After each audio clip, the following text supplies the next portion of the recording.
It was early morning in Washington, 1940, and the city stirred with a sense of unease. The newspapers screamed headlines from across the oceans. Nazi Germany had swept through Western Europe, Britain clung to survival, and Japan's ambitions in Asia threatened to reshape the Pacific. Americans, thousands of miles from the front lines, felt a strange combination of distance and inevitability. They were still officially neutral, still clinging to the doctrine of isolationism that had dominated policy since World War I, yet the currents of global change were impossible to ignore. In smoky coffee houses and crowded office halls, whispers of what might come carried the weight of foreboding. The world was shifting, and the United States, then a rising industrial power, was about to be drawn into the epicenter of a war that would define its future. The tension was not only political. Industrial corridors from Detroit to Pittsburgh were already humming with the quiet prelude of mobilization. Factories that had produced consumer goods were retrofitted to churn out tanks, aircraft, and munitions. Steel mills roared to life as if sensing the urgency. Business leaders, government officials, and scientists recognized that the looming conflict was not a European affair alone. It would test America's capacity to project power overseas. The Pacific, with its sprawling archipelagos and strategic trade routes, was increasingly in the spotlight. Japan's conquests in China and Southeast Asia revealed both the vulnerability of U.S. interests and the inevitability of confrontation.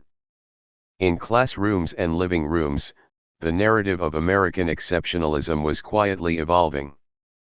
For decades, Americans had celebrated domestic achievements, continental expansion, industrial innovation, and cultural development.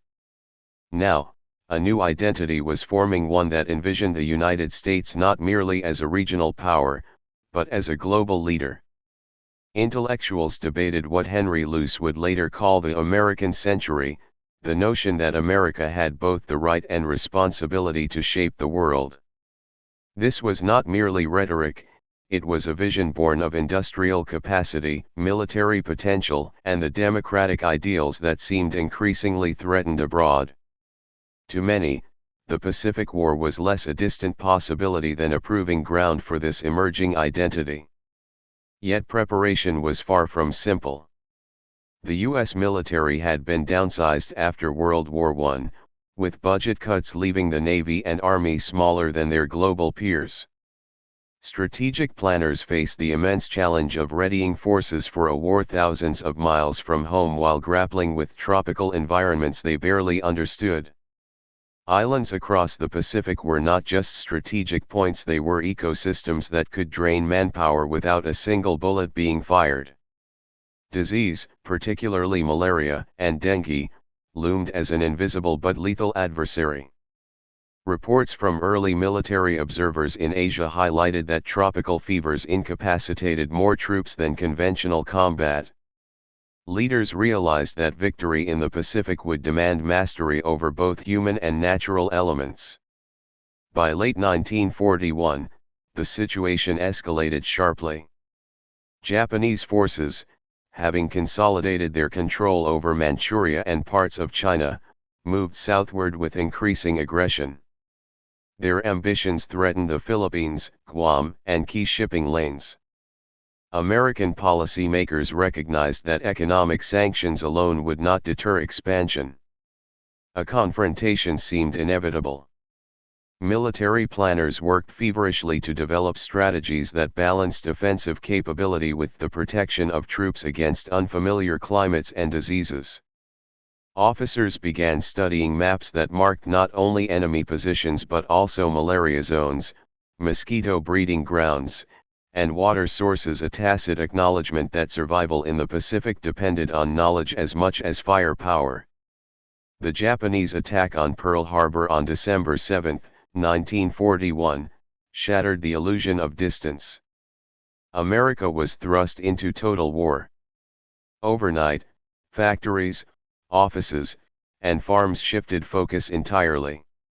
Civilians became part of the war effort, whether through rationing, working in shipyards, or supporting bond drives.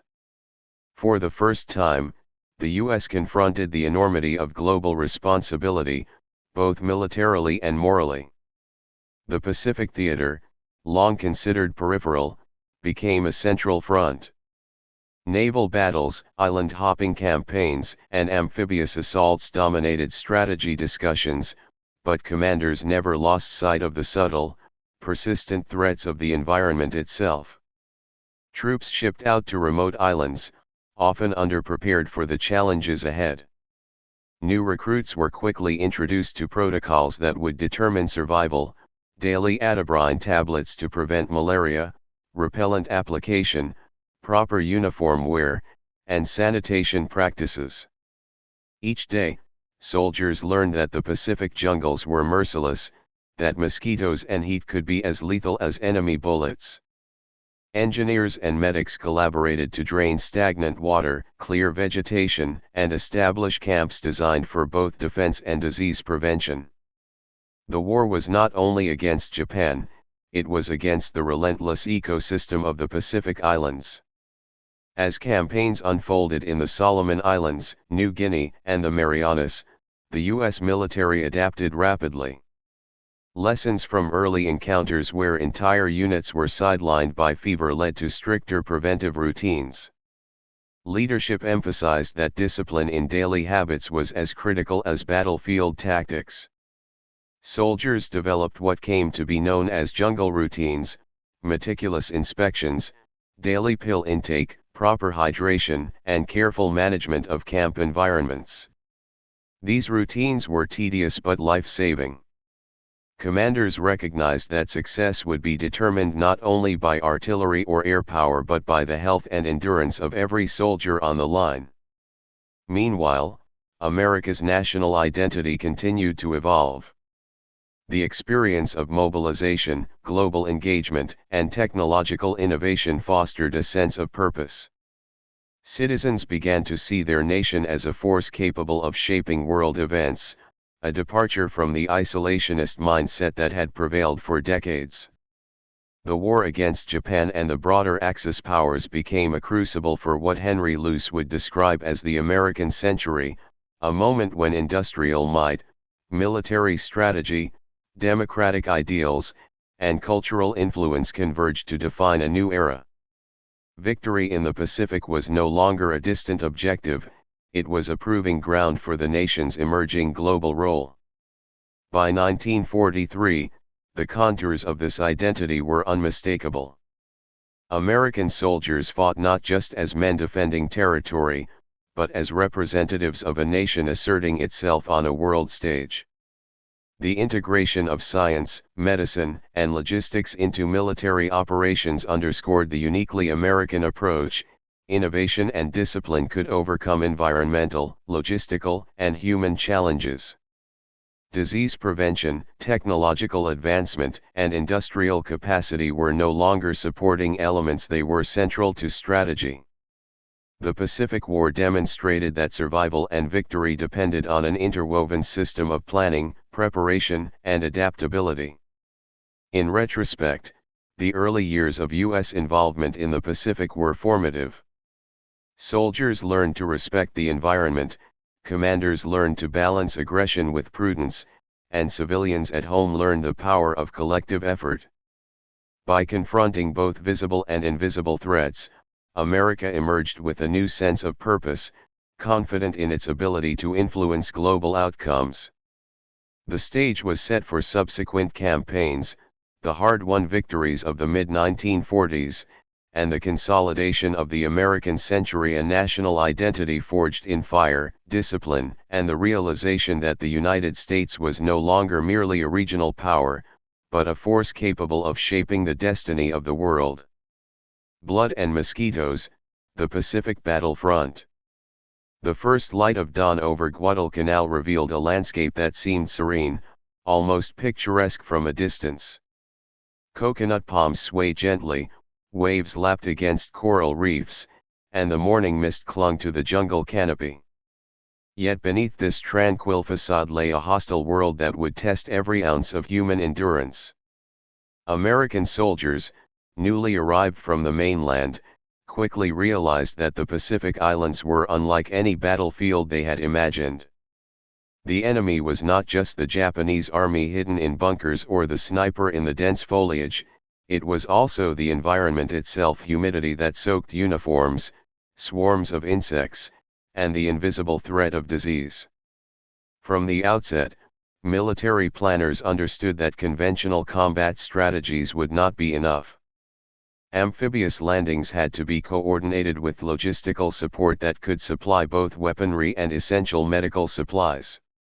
Troop rotations were carefully calculated to prevent exhaustion and limit exposure to disease zones.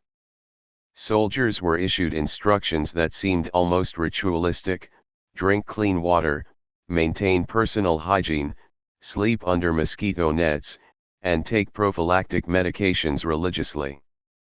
These instructions, while mundane, became a lifeline. Those who disregarded them quickly succumbed to fevers that incapacitated units faster than bullets ever could. Malaria was the most feared adversary. By the second week of operations, medics reported that entire companies were rendered non-combat effective due to repeated bouts of the disease. Dengue, although less understood initially, caused high fevers, debilitating pain, and prolonged fatigue. The jungles teemed with mosquitoes that carried these infections, and their breeding grounds: stagnant pools, damp foliage, and slow-moving streams were everywhere. Commanders faced an unprecedented challenge: how to maintain offensive momentum while protecting the very men whose survival determined the outcome of every battle. Innovation became essential. Soldiers were trained to recognize and eliminate mosquito habitats near encampments. Engineers constructed drainage ditches, cleared vegetation, and ensured that water did not stagnate around tents or supply areas. Field hospitals were no longer just treatment centers, they were also observation posts where data on infection rates and environmental risks were meticulously recorded. Epidemiologists, though a rarity in previous conflicts, became integral to planning. Mapping disease prevalence alongside enemy positions allowed commanders to anticipate troop weaknesses and adjust strategies accordingly. The human element of disease control became apparent in the daily lives of soldiers. Men learned to take atabrine tablets at the same time every day, despite its bitter taste, and to wear long sleeves even in oppressive heat. Discipline extended to communal spaces. Cooking areas, latrines, and supply depots were constantly inspected for sanitary compliance. These routines, repetitive as they seemed, were the difference between operational readiness and catastrophic failure. Troops began to internalize the concept that fighting in the Pacific required equal attention to the invisible war against mosquitoes as to conventional combat. Combat itself was intertwined with these health concerns. During night patrols and ambushes, the thick undergrowth provided cover but also harbored insects and venomous animals. Soldiers had to balance stealth with protective measures, sometimes enduring sweltering nights under layers of clothing to prevent bites. Exhaustion compounded vulnerability. Units that overextended themselves were more likely to succumb to disease, reducing effectiveness in firefights. Commanders learned that scheduling, rest, and rotation were as much a tactical concern as artillery placement or naval bombardment. Logistics became a lifeline. Supply ships and aircraft carried more than food and ammunition: they delivered medical kits, mosquito netting, and atabrine tablets. Forward bases were stocked with mosquito repellents and water purification equipment. Coordination between medical staff, engineers, and combat units was unprecedented. Troop success depended not only on shooting skill but on meticulous adherence to these preventive systems. Field reports frequently emphasized the irony: men could be highly trained and courageous, yet rendered powerless by something as small as a mosquito. The psychological impact of these conditions cannot be overstated. Soldiers faced constant stress, the fear of ambush, the grueling terrain, and the invisible threat of disease created a unique mental strain. Yet over time, these shared experiences forged a sense of camaraderie. Compliance with preventive measures was reinforced through peer accountability. Men reminded one another to take pills, adjust nets, and avoid risky water sources. This collective vigilance became part of the broader military culture in the Pacific. Survival required both personal discipline and trust in the group, linking health directly to morale and operational effectiveness. Victory in early engagements depended on the integration of medical strategy with combat planning. Successful amphibious landings, such as those on Guadalcanal and New Georgia, relied on the ability to keep units operational despite harsh conditions. Soldiers who adhered to disease prevention routines maintained strength, enabling them to advance against entrenched enemy positions. The coordination of air, naval, and ground forces was effective only because troops were alive, rested, and ready to execute complex maneuvers. In this sense, medical preparedness became indistinguishable from military strategy. By mid-1943, American forces had refined their approach. Lessons learned from the Solomon Islands were applied to New Guinea and the Marianas. Field hospitals were better equipped, supply lines more robust, and preventive routines standardized across units. Successes in these campaigns were a testament not only to courage and technology but to rigorous scientific application. Military operations increasingly relied on empirical data, mapping infection rates, monitoring atabrine compliance, and adjusting troop movements based on health conditions. In essence, the Pacific Theater became a laboratory for modern military medicine and epidemiology. The experience shaped more than battlefield outcomes, it shaped the identity of the American soldier and, by extension, the nation. The United States realized that winning a global conflict required mastery over both visible and invisible threats. Discipline, innovation, and adaptability were as critical as firepower. The lessons of malaria and dengue prevention became symbols of a broader national capacity to confront challenges strategically, blending science, industry, and courage. Soldiers who endured these trials carried home knowledge and confidence that would later inform public health initiatives, global engagement, and the emerging narrative of the American century. By the time the Solomon Islands campaigns concluded, it was evident that the Pacific War demanded a unique blend of military acumen and environmental mastery. Troops who survived and thrived were those who respected the ecosystem, followed strict preventive measures, and embraced a culture of discipline. Commanders who recognized the centrality of disease control achieved operational advantages that their less prepared counterparts could not. The jungle was no longer just a backdrop, it was an active participant in the conflict, and those who ignored its influence paid dearly. In retrospect, the Pacific campaigns of 1942 to 1943 were formative in shaping U.S. military strategy and national identity. The integration of medical science, logistics, and combat operations established a precedent for how America would conduct war in distant theaters. Soldiers learned the importance of adaptability, commanders embraced the role of environmental intelligence, and the nation began to recognize its global responsibilities. Disease prevention, once a secondary concern, became a symbol of American ingenuity, discipline, and resilience. The Pacific War was thus a crucible, forging not only victories on the battlefield but also the foundations of a nation poised to claim its place in the emerging American century. Jungle survival, troops, disease, and daily struggle. The tropical dawn in New Guinea had a deceptive calm. Mist hung low over the dense forest, birds called intermittently, and sunlight filtered weakly through thick canopies. To the American soldiers stationed there, however, the jungle was anything but serene. Every step was fraught with danger, hidden ravines, venomous snakes, and an army of insects that seemed to exist solely to torment them. Yet the most insidious threat was invisible malaria and dengue fever silently stalking the ranks, ready to incapacitate even the most disciplined units. Survival required more than courage, it demanded a meticulous understanding of the environment and unrelenting adherence to preventive routines. For many soldiers, the first weeks were a brutal orientation to jungle warfare. Boots sank into mud, uniforms clung to sweat-soaked bodies, and each meal, often basic rations, felt insufficient for the energy demands of the terrain. Discipline became the central pillar of survival.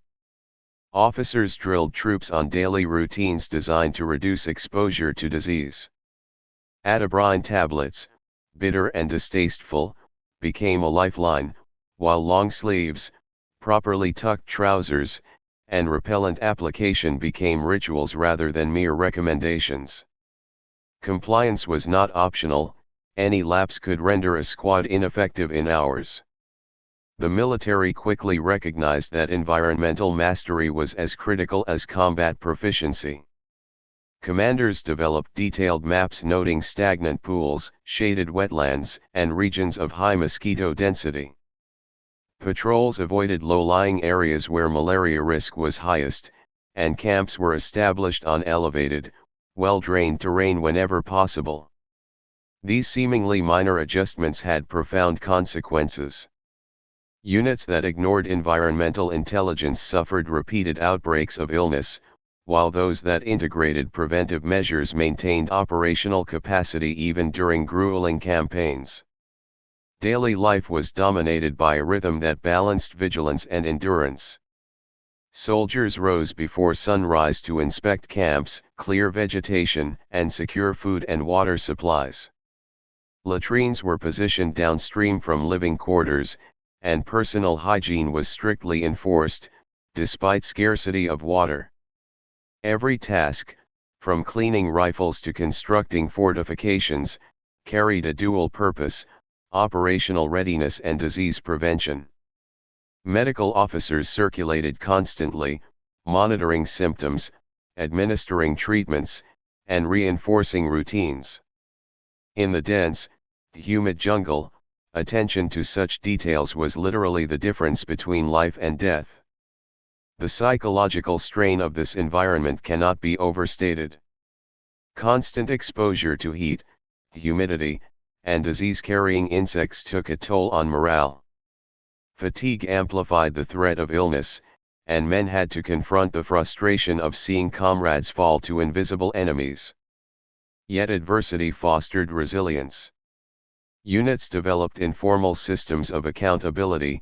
Soldiers reminded each other to take medication, adjust netting, and follow hygiene protocols. Small victories, like a night without infection or a successfully cleared waterway, became sources of collective pride. These daily routines transformed survival into a disciplined, shared effort rather than a mere gamble against chance. Medical innovation was central to sustaining forces in the Pacific. Field hospitals evolved from makeshift tents to semi-permanent structures equipped for both treatment and prevention. Records of disease incidents were meticulously kept, allowing commanders to anticipate outbreaks and rotate troops accordingly. Quinine derivatives and atabrine, once scarce commodities, became standardized components of supply chains. Even nutrition was considered. Efforts were made to supplement rations with vitamins and minerals to bolster immunity. The integration of science into everyday military life was unprecedented, reflecting a uniquely American approach to warfare that combined empirical observation with strategic implementation. Combat operations were inseparable from these survival strategies. In the sweltering jungles of Bougainville and the treacherous ridges of New Guinea, units advanced under constant threat of ambush while adhering to disease prevention protocols. Soldiers learned to balance stealth with protective measures, keeping uniforms covered, using repellent, and sleeping under nets, even in extreme heat. Patrol schedules were modified to minimize exposure during peak mosquito activity. Supply drops prioritized medical supplies alongside ammunition, recognizing that healthy troops were essential for tactical effectiveness. Disease management was no longer ancillary, it was integral to every mission. Engineering and logistics units played critical roles. Bridges, culverts, and drainage channels were constructed to reduce standing water. Camps were elevated and ventilated to decrease humidity, limiting mosquito habitats. Fresh water sources were treated or filtered, and waste management became a constant operational priority. These efforts required coordination between combat troops, engineers, and medical personnel, emphasizing that victory depended on interdisciplinary collaboration. The jungle itself became a silent partner in warfare, demanding respect, understanding, and adaptation. Leadership adapted as well. Officers who recognized the importance of preventive health gained the trust of their troops and achieved higher mission success rates. Those who dismissed the jungle's threats often saw entire squads sidelined by disease. Training manuals were revised to include chapters on tropical medicine, hygiene, and environmental awareness. Soldiers were instructed not only to fight the enemy but to fight the jungle itself. This dual focus reshaped the American approach to war, emphasizing preparation, foresight, and discipline alongside conventional military tactics. Beyond physical survival, the experience instilled a broader sense of identity. Soldiers in the Pacific were part of an unprecedented experiment in military logistics, medical science, and human endurance. Their resilience became emblematic of the emerging American century, a nation capable of combining technology, discipline, and moral determination to confront complex, global challenges. Tales of small units holding positions despite environmental hardships, engineers devising ingenious drainage systems, and medics reducing infection rates circulated widely, creating a narrative of ingenuity and tenacity that reinforced national pride.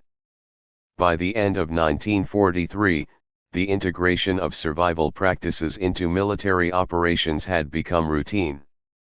Troops could endure extended campaigns in jungles previously considered unmanageable. Lessons from New Guinea and the Solomon Islands informed future operations across the Pacific, from Saipan to Iwo Jima. The American military had demonstrated that victory required more than firepower, it demanded mastery over every element of the environment, the health of every soldier, and the careful orchestration of resources. The discipline and innovation that emerged during this period laid the groundwork for both operational success and the broader concept of American global leadership. In retrospect, jungle survival in the Pacific was more than a test of physical endurance, it was a crucible for the American military and national identity. Soldiers learned to respect nature, adhere to strict routines, and innovate in response to unprecedented challenges. Disease prevention became a symbol of American ingenuity, discipline, and collective effort. These experiences in the sweltering, mosquito-infested jungles forged a military culture that valued preparation as much as valor, foresight as much as courage. The trials of malaria, dengue, and relentless terrain were inseparable from the story of America's rise as a global power, demonstrating that the path to the American century was paved not only with victories over enemies but with triumphs over the elements themselves. From Pacific struggle to American century. The smoke from distant naval bombardments mingled with the humid haze of the Pacific dawn, creating an atmosphere that was at once surreal and foreboding. As the war neared its climax, the American military faced its greatest challenge yet, translating months of grueling, disease-ridden campaigns into decisive victories that could reshape the global order. The lessons learned in jungles, swamps, and coral atolls were no longer just tactical, they were strategic, shaping a new vision of American power and identity. What emerged from this crucible was a nation capable not only of defeating enemies but of mastering the complex interplay of environment, technology, and human resilience. Victory in the Pacific was not achieved solely through bombs, bullets, or superior numbers. It was forged in the meticulous attention to detail that had become routine for American troops: the daily administration of atabrine to prevent malaria, the draining of stagnant water to limit mosquito breeding, the construction of ventilated camps and clean latrines, and the rigorous rotation of fatigued units. These measures, once considered secondary to combat, proved decisive. Units that integrated environmental awareness into their operations maintained strength and flexibility, allowing them to exploit weaknesses in enemy positions while enduring conditions that had debilitated earlier forces. The conquest of strategic islands Guadalcanal, Bougainville, Saipan, and Iwo Jima illustrated the synergy of military planning and environmental mastery. Commanders now approached operations as holistic campaigns. Intelligence officers mapped disease prevalence alongside enemy fortifications, logistic eons ensured a continuous flow of medical supplies and clean water, and medics recorded infection rates to inform troop rotations. The integration of these elements transformed the American war effort into a highly coordinated system, where success was as dependent on preventive medicine as on naval artillery. Soldiers became practitioners of both combat and science, navigating a dual battlefield of enemy forces and environmental hazards. The psychological dimension of these campaigns was equally transformative. Soldiers, who initially saw disease as an unavoidable nuisance, learned to view preventive routines as instruments of survival and empowerment. Compliance with medical protocols became a source of pride and camaraderie, reinforcing discipline while fostering mutual trust. Troops who mastered these routines not only survived but achieved higher operational efficiency, illustrating that resilience and adaptability were as critical as courage in the Pacific theater. These experiences laid the groundwork for a military ethos that valued preparation, foresight, and collective responsibility. At the national level, the lessons of the Pacific were reflected in an emerging narrative of the American century. Successes in distant theaters demonstrated that the United States possessed a unique combination of industrial capacity, scientific innovation, and strategic vision. The ability to project power across vast oceans, maintain troop health in extreme environments, and sustain complex logistical networks distinguished the United States from other nations embroiled in global conflict. The meticulous application of medical science, engineering, and environmental management during the Pacific campaigns became a metaphor for America's broader capacity to confront global challenges with ingenuity and discipline. The post-war implications were profound. Military planners and policymakers recognized that the integration of health, logistics, and combat effectiveness was not only vital in wartime but also applicable to peacetime challenges. Public health initiatives, infrastructure development, and disaster preparedness programs drew directly from lessons learned in the jungles of New Guinea and the coral atolls of the Solomons. The war had demonstrated that national strength depended not only on industrial output or military might but also on the ability to sustain human capital in extreme conditions. In this sense, the Pacific campaigns were a laboratory for America's emerging global role. Moreover, the American experience in the Pacific highlighted the importance of adaptability and innovation. Troops confronted problems that had no precedent: prolonged exposure to tropical disease, extreme humidity, limited freshwater supplies, and unfamiliar terrain. Solutions required creative thinking at every level, from improvised drainage systems to innovative scheduling of patrols to minimize disease exposure. The lessons were codified into military doctrine and subsequently influenced broader societal practices.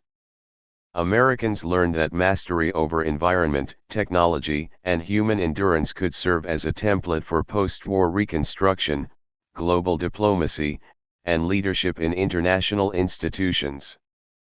By 1945, as the war drew to a close, the United States emerged not only victorious but transformed. The Pacific campaigns had tested the limits of human endurance, technological ingenuity, and strategic foresight. Soldiers carried home first-hand knowledge of disease prevention, environmental adaptation, and logistical coordination, lessons that would inform both domestic policy and foreign engagement. The war had demonstrated that global leadership required an integrated approach, combining military strength with scientific insight and disciplined organization. This synthesis became a defining characteristic of the American century, signaling a new era in which the United States would assert influence not only through force but also through innovation and systemic problem solving.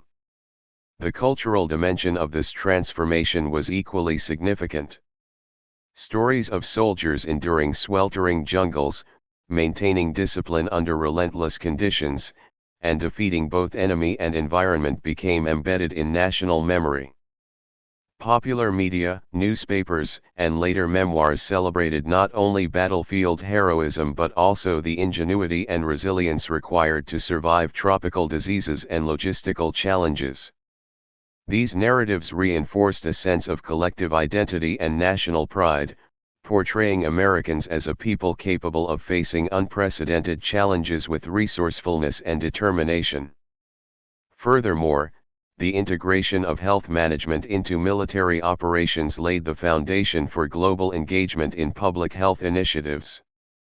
The United States emerged from the war with a unique credibility in tropical medicine, epidemiology, and environmental health.